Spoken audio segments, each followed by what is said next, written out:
血壓頭先你哋講咗啦，我哋係唔會感覺到嘅，唔會 feel 到你自己今日係高定低嘅。但係佢對好多一啲嘅慢性疾病，尤其是一啲心血管嘅疾病，係有好大嘅關聯。咁我哋講緊冠心病嘅危險因子呢，其中第一樣嘢呢就係高血壓啊。所以點解要度血壓呢？14年90喺診所都仲係啱嘅，不過頭先鄭醫生都講咗，屋企低啲噶嘛，所以跟好多國際嘅標準呢，一屋企呢135/85就叫高噶啦。希望你用個 app 去儲住你嘅血壓數據，而明白你自己嘅血壓情況。一齊支持2026全民關注血壓月，一齊量血壓啦！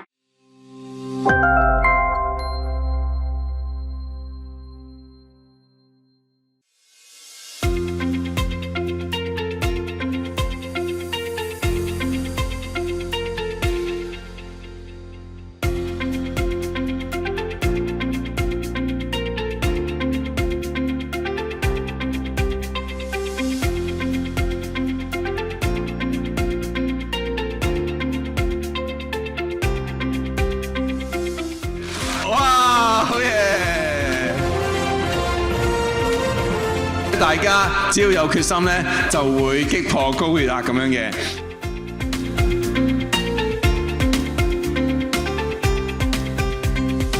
血壓頭先你哋講咗啦，我哋係唔會感覺到嘅，唔會知道，唔會 feel 到你自己今日係高定低嘅。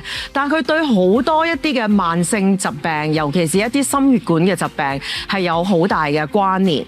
咁而最常見就係譬如心臟病發啊，或者一啲嘅中風啦。咁所以我哋點解好多時候我哋希望就係你又感覺唔到，但係一出事嘅時候咧又可以好大劑。咁我哋就需要而自己幫自己啦。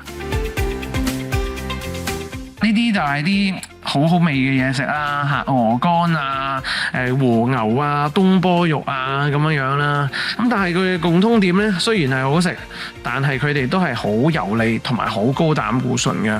咁我哋講緊冠心病嘅危險因子咧，其中第一樣嘢咧就係高血壓啊。所以點解要度血壓咧？高血壓係我哋可以睇得到而預防得到嘅嘢。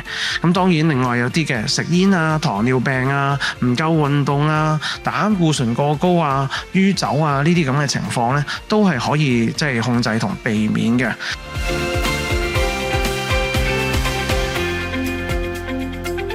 咁而高血壓咧，其實哇好深喎，點搞啊？其實就係頭先阿鄭醫生都講咗，就係可能會傷害到啲血管。咁你諗下啲血管邊度傷，咪邊度有事咯？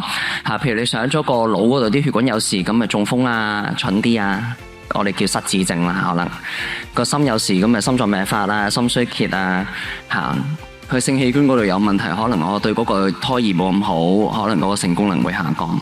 邊度塞咪邊度出事咯，塞咗個腎咪個腎有事啊。同埋啲病人成日問，咁我成日醫嗰個高血壓食咁多藥，我個腎有冇事啊？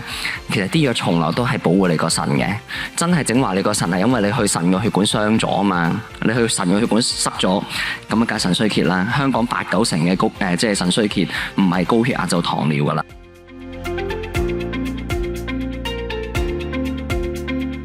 或者聽完呢個 talk 越嚟越多問題，次次咧 Q&A 咧，我哋最多人問問題嘅，咁會唔會我哋喺個平台做到咧？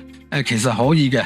譬如咧，你問個 app 咧，我呢排血壓點啊？佢呢個 AI 咧就會行我哋成個 system 睇你血壓嘅記錄，然後俾翻你嘅情況俾你，唔係亂噏嘅，即係佢唔會俾啲普通人嘅血壓。話血壓啊應該幾多度？佢係呢個咧根據你嘅血壓記錄咧話俾你聽近排情況，或者咧你量咗3年血壓啦，你以前咧係好高嘅，但我哋發現咧你有降低嘅趨勢。